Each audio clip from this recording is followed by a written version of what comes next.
आपने कभी नोटिस किया है, कभी कभी हम बहुत इमोशनल होते हैं, सुपर कॉन्फिडेंट या फिर एक्स्ट्रा प्रोडक्टिव, एंड कभी कभी बस completely silent, blank. Do you know what? This is not mood swings, this is science.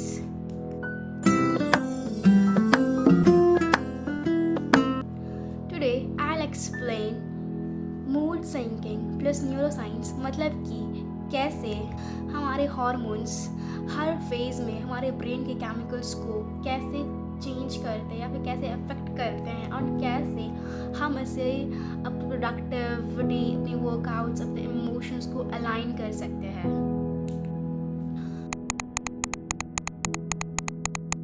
तो फेज 1 है menstrual phase, that is day 1 to day 5. इस टाइम हमारा एस्ट्रोजन लेवल बहुत लो होता है, जिससे सेरोटोनिन लेवल लो हो जाता है. Now you might think that why and how serotonin is affected by estrogen. Estrogen ही सेरोटोनिन को मेंटेन करने में हेल्प करता है, and serotonin is kind of mood regulator. It's a happy hormone. इस टाइम हमारे ब्रेन को सेफ्टी, वार्मथ, इमोशंस चाहिए होता है. इससे हम काफ़ी थका थका महसूस करते हैं. बस हमारा दिमाग कुछ ना कुछ सोचते रहता है इस टाइम, राइट?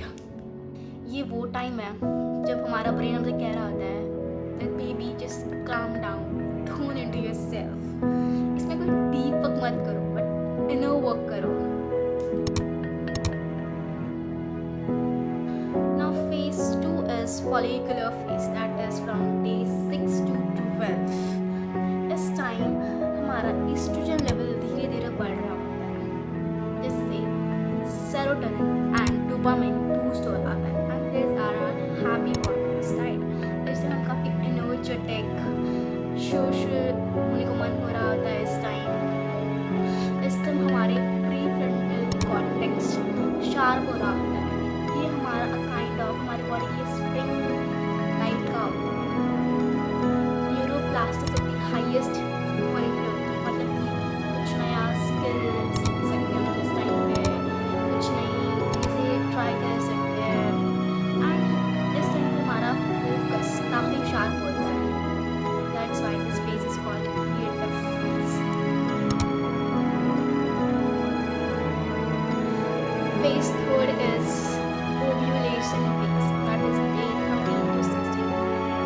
इस टाइम हमारा एस्ट्रोजन लेवल पीक पे होता है, जिससे सेरोटोनिन एंड डोपामिन का लेवल सबसे हाई होता है.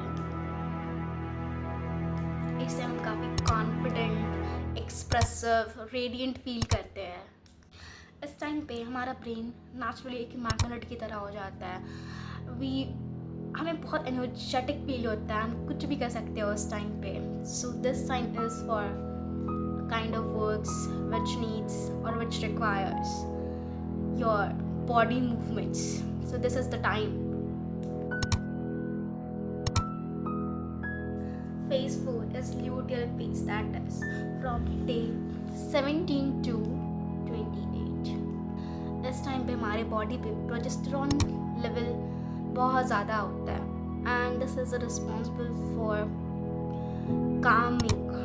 ये हमारी बॉडी को काम करता है, एंड डोपामिन धीरे धीरे कम हो रहा होता है. इस टाइम पे कॉर्टिसोल का लेवल बहुत हाई हो जाता है, जिससे प्री मेंस्ट्रुअल सिंड्रोम, जैसे चिड़चिड़ापन, थकान, ये सब होने लग जाता है हमारी बॉडी में. आप सब सोच रहे होंगे कि इसे समझना ज़रूरी क्यों है. ये सिर्फ मूड को समझने जैसा नहीं है, या फिर हमारे बॉडी को समझने जैसा नहीं है. जब हम समझते हैं अपनी बॉडी को, दैट हाउ इट वर्क्स, जब हम समझते हैं कि हमारे बॉडी कैसा काम करती है, हमारे हार्मोन्स हमें कैसे अफेक्ट करते हैं, तो हम अपने आप को ज़्यादा अच्छे से समझ पाते हैं, संभाल पाते हैं. हमें समझ आता है कि कब कौन सा काम करना है, कब कौन सा काम नहीं करना है, जिससे हमें गिल्ट कम होता है, या फिर ज़्यादा प्रोडक्टिव हो पाते हैं, अपना ख्याल अच्छे से रख पाते हैं, और हम अपने इमोशंस को अच्छे से रेगुलेट कर पाते हैं, जिससे हमें इमोशनल ब्रेकडाउन